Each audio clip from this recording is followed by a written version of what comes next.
Salmo 23, todo mundo conhece de cor. O Senhor é meu pastor, nada me faltará. Ele me faz repousar em pastos verdejantes. Guia-me mansamente pelas águas de descanso. Refrigera minha alma. Guia-me pela vereda da justiça por amor do seu nome. Ainda que eu ande pelo vale da sombra e da morte, não temerei mal nenhum, porque tu estás comigo. A tua vara e o teu cajado me consolam. Preparas-me uma mesa na presença dos meus adversários. Unges-me a cabeça com óleo e o meu cálice transborda.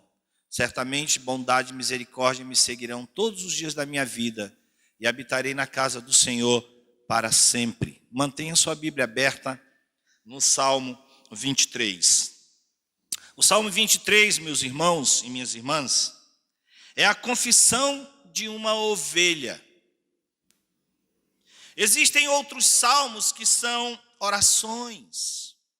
Por exemplo, os salmos de 42 a 72 são orações de Davi. Na tradução da Bíblia, que é conhecida por nós como Nova Versão Internacional, o texto do versículo 1 deste salmo diz: o Senhor é o meu pastor e eu estou satisfeito. Na abertura deste salmo, meus irmãos, encontramos uma confissão pessoal na primeira pessoa.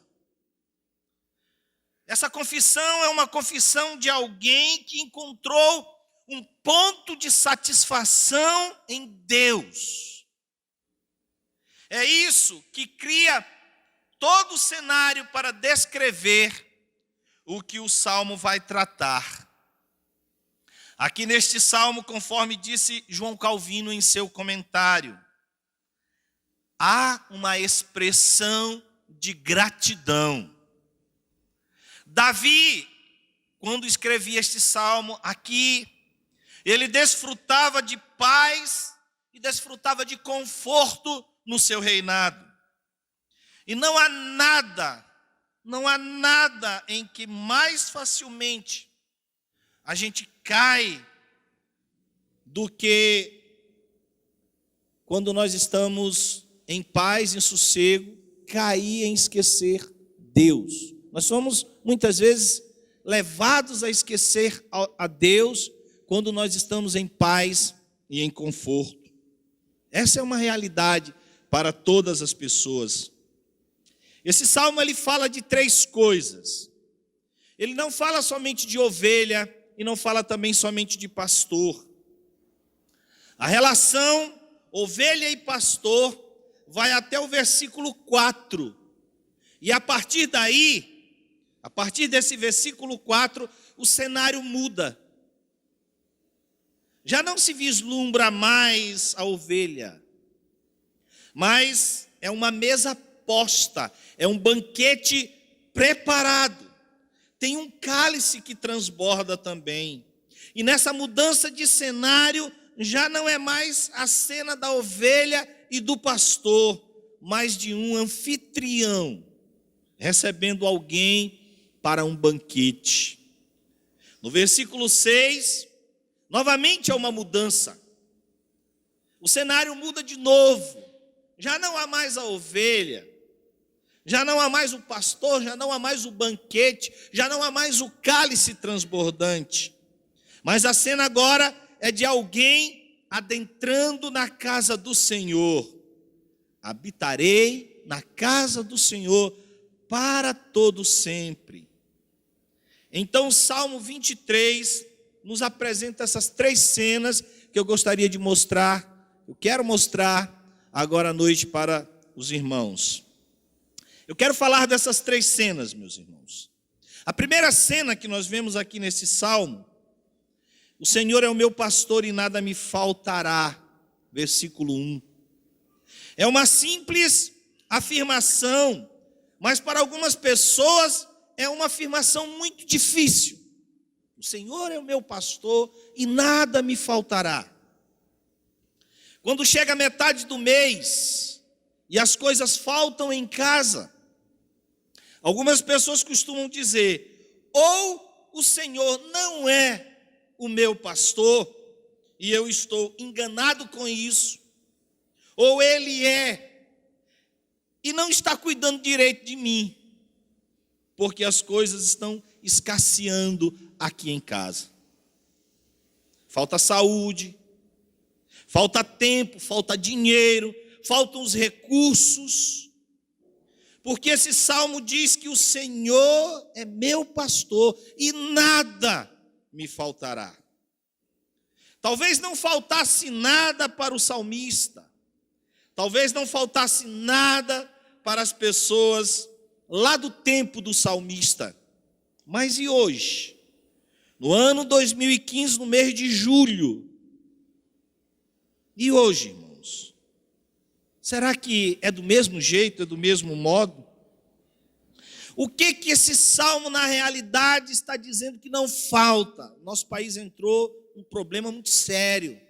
Nosso país está em crise política principalmente.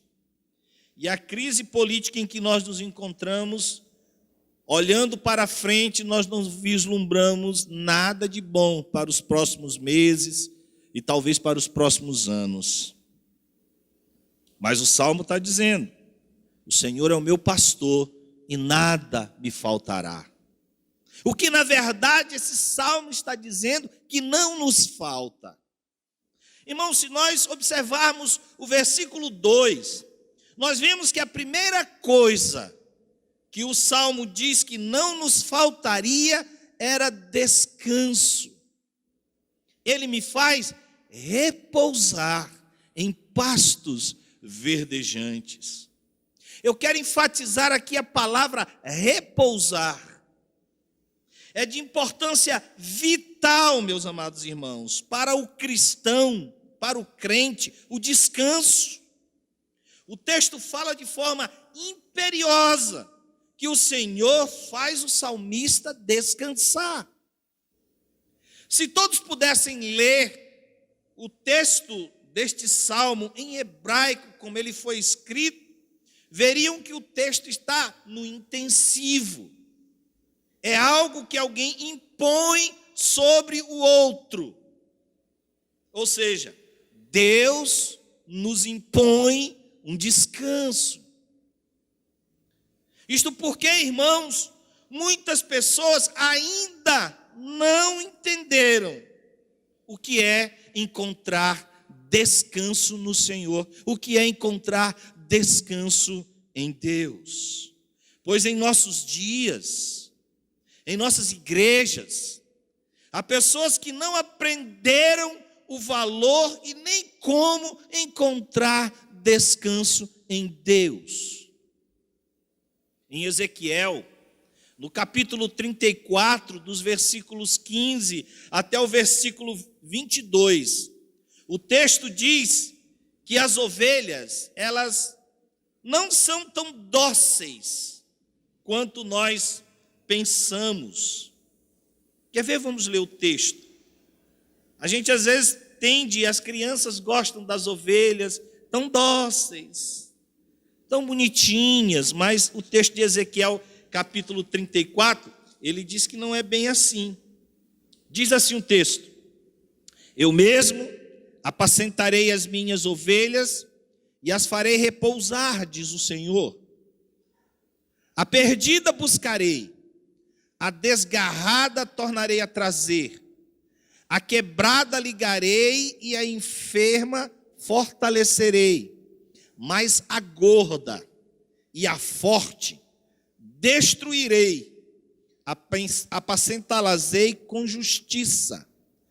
Quanto a vós outras, ó ovelhas minhas, assim diz o Senhor Deus: eis que julgarei entre ovelhas e ovelhas, entre carneiros e bodes. Acaso não vos basta a boa pastagem? A vez de pisar aos pés o resto do vosso pasto? E não vos basta o terdes bebido as águas claras, a vez de turvar o resto com os pés?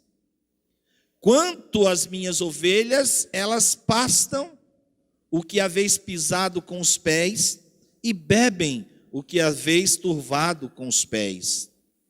Por isso, assim diz o Senhor Deus: eis que eu mesmo julgarei entre ovelhas gordas e ovelhas magras, visto que com o lado e com o ombro dais empurrões, e com os chifres impelis as fracas, até as espalhardes fora. Eu livrarei as minhas ovelhas, para que não sirvam de rapina, e julgarei entre ovelhas e ovelhas.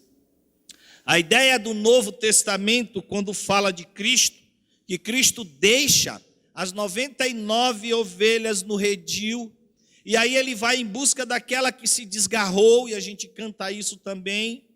Ele faz isso, irmãos, porque possivelmente a ovelha que se desgarrou, ela foi empurrada para fora do curral pelo chifre de outra ovelha.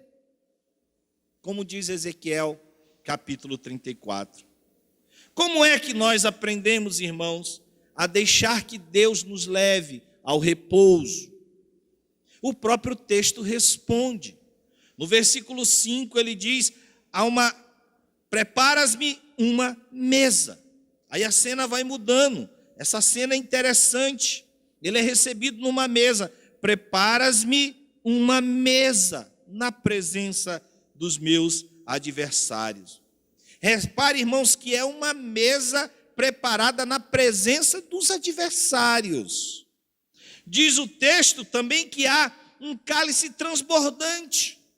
Irmãos, nessa ocasião também, a pessoa que está sendo recebida, ela está sendo ungida com óleo. Não é uma unção para a cura, nem para a ordenação de um sacerdote. O Salmo 23 descreve que o Senhor é capaz de colocar alguém cercado dos seus inimigos, e Ele dá a você as ferramentas para que ali a justiça seja feita da parte de Deus e não da sua parte. Ele é quem me faz repousar. É o Senhor quem me faz repousar. Então, esta é a primeira cena que nós vemos nesse texto do Salmo 23. O Senhor me faz repousar. Ele é o meu pastor e nada me faltará. A segunda cena que nós vemos nesse texto, irmãos, é aquela que diz: Ele me guia pelas veredas da justiça por amor do seu nome. Eu tenho aprendido ao longo dos meus anos de vida e também de pastorado que essa condução, ela tem mais a ver com a condição do rebanho, como o rebanho está. Por exemplo, se você, meu irmão, minha irmã, estiver convicto de que está se conduzindo, que aquele que está conduzindo você, conduzindo a sua vida, ele pode levar você até as portas do céu, não importa as escoriações, as feridas, os empurrões que você vai receber no meio do caminho até chegar lá, porque você sabe onde está indo. Ele diz: a tua vara e o teu cajado me consolam. Ainda que eu ande pelo vale da sombra, ainda que eu ande pelo vale da morte, eu sei que o Senhor está comigo. Ele me conduz. A maior tristeza é ver alguém sofrer escoriações e ainda ter dúvida de que aquele que está conduzindo não sabe para onde está indo, não sabe que caminho seguir, não sabe o que fazer. Talvez todos já tenham lido a história ou já assistido em cinema a história de Alice no País das Maravilhas. Quando ela, sem saber para onde ir, ela pergunta ao gato: Senhor gato, aonde vai dar esse caminho? O gato então indaga de Alice: para onde você quer ir? E Alice então responde: eu não sei. Então o gato diz a ela: se você não sabe aonde quer ir, qualquer caminho serve. É uma realidade. Essa fábula, essa história que a gente conhece, que ensina para os nossos filhos. Meus amados irmãos, às vezes é preciso que alguém chegue diante de você e diga: olhe, você está aqui, mas você precisa chegar até aqui nesse outro lado. Você está aqui, mas você tem que ir para ali, para aquele outro ponto, para aquele outro lado. E nós ouvimos isso praticamente semanalmente quando nós estamos na igreja, ouvindo o pastor pregar, na escola dominical, os nossos professores, ouvindo a mensagem do Senhor. Está dizendo: você está aqui, mas você precisa estar ali do outro lado. Você está aqui, mas você precisa ser conduzido para o outro lado. Isso não é um caminho fácil. Você com certeza perderá muitas coisas, você irá sofrer muitas escoriações, mas este é o caminho. Não se desvie dele.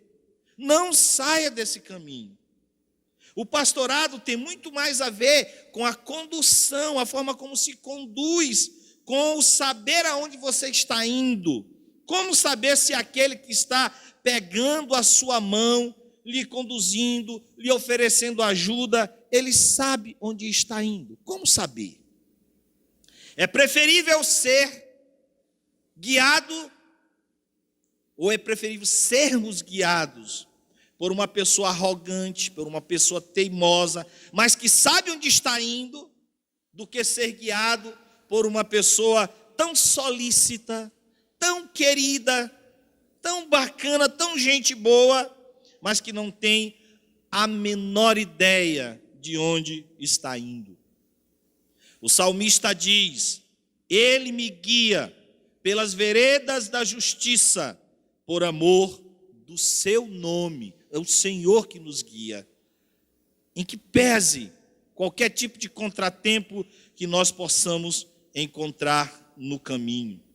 Ainda que eu saiba que eu vou andar pelo vale da sombra e da morte, não temerei mal nenhum, porque eu sei que Ele sabe aonde Ele está me levando. Eu sei que o Senhor sabe. Isso me dá segurança. Eu sei quem está me conduzindo. Isso me dá paz, apesar das dificuldades ao meu redor. Então, essa é a segunda cena que nós vemos nesse salmo. Mas tem uma terceira cena.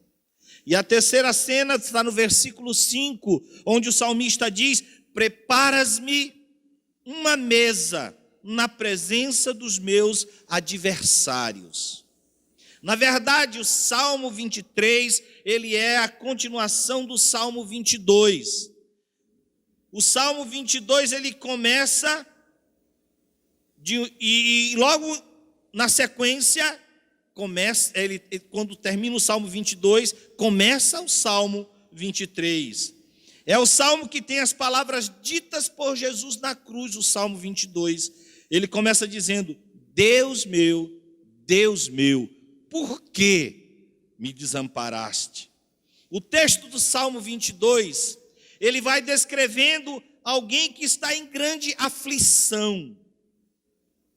Vejamos, por exemplo, os versículos 7 e 8, aí na sua Bíblia você abre no Salmo 23, onde você está, e volta um pouquinho para o Salmo 22, os versículos 7 e 8, ele diz assim: todos os que me veem zombam de mim, afrouxam os lábios e meneiam a cabeça. Confiou no Senhor, livre-o ele, salve-o, pois nele tem prazer. Versículo 11 diz: não te distancies de mim, porque a tribulação está próxima e não há quem me acuda. E o versículo 12: muitos touros me cercam, fortes touros de Bazã me rodeiam. Irmãos, por causa das primeiras palavras deste salmo, nós ficamos sabendo que o que está sendo escrito aqui é o Senhor Jesus na cruz descrito neste Salmo 22. O Salmo 22, ele descreve alguém em sofrimento, fazendo perguntas para Deus. Por quê? Por que me desamparaste? Ninguém responde. O Salmo 23, portanto, é a continuação. A mesma pessoa que fala no Salmo 22 está falando no Salmo 23. E ele confessa, mesmo passando por situações difíceis, ele aprendeu a encontrar descanso em Deus. O Senhor é o meu pastor e isso me satisfaz. O que te satisfaz, meu irmão e minha irmã? O que é que você precisa para chegar a esse ponto na sua vida de poder abrir a sua boca e dizer: é isso que eu quero, e quando eu conseguir isso, eu vou estar satisfeito. Muitas pessoas nunca vão alcançar o que querem. Não é porque elas não podem, mas é porque elas não sabem o que querem. Aqui no texto, o salmista, ele sabe exatamente o que quer. Ele sabe se ele tem o Senhor. Ele sabe que ele tem o Senhor. E por ele ter o Senhor como seu Senhor, isso lhe basta. E você? O que você quer, irmão? O que eu quero? Às vezes eu me pergunto também. O que nós buscamos? O que você busca? Talvez você aqui esteja presente nessa noite aqui, você ainda não pensou nisso. Talvez você ainda não tenha tido um encontro de fé com o Senhor Jesus. O que você busca na sua vida? O Salmo 23, ele termina com duas expressões categóricas, ditas pelo salmista.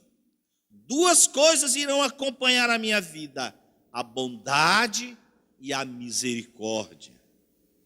As decisões e tudo aquilo que nós fazemos em nossas vidas, às vezes acabam atraindo coisas que vão nos acompanhando por um longo período.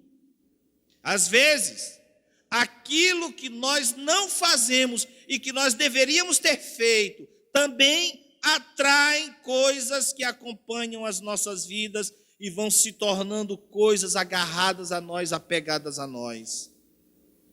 Com uma vida tão atribulada como aquela que nós estamos vivendo hoje, no nosso país principalmente, não precisamos viver acompanhados de tribulações, de cargas pesadas, de ombros cheios, de pesos enormes no nosso viver diário. A bondade e a misericórdia me seguirão todos os dias da minha vida. São essas, irmãos, duas virtudes que vão nos ajudar nesses dias difíceis e vão nos ajudar a encontrar refrigério somente no Senhor, porque o Senhor é o meu pastor e eu estou satisfeito. Quando nós entendermos isso, quando nós entendermos que o Senhor é o nosso pastor, e isso nos satisfaz, tudo mais perde o sentido na nossa vida. E nós vamos viver a vida em busca de cada dia mais aumentar esse sentimento de intimidade, de ter prazer em Deus. Por fim, irmãos, e concluindo essa palavra, eu sei que não é fácil. Humanamente, não é fácil encontrarmos essa consciência de termos prazer somente no Senhor, não importa o que esteja acontecendo ao nosso redor.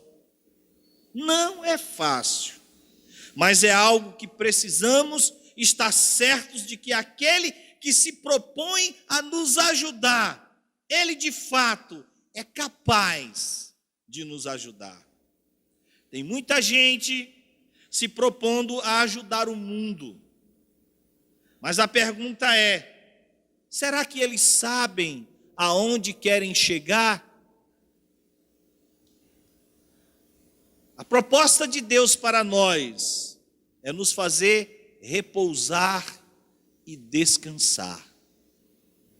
Existe um dia que o Senhor reservou para que nós o adoremos, o sirvamos de todo o coração, de toda a alma, que é o dia do Senhor. No boletim da minha igreja, eu mudei, em vez de domingo, lá diz dia do Senhor. E nessas nossas pesquisas, muita gente, lá no início do século XX, era disciplinada da igreja, porque quebrava o dia do Senhor. Está escrito lá em atas, está escrito em relatórios, fulano de tal foi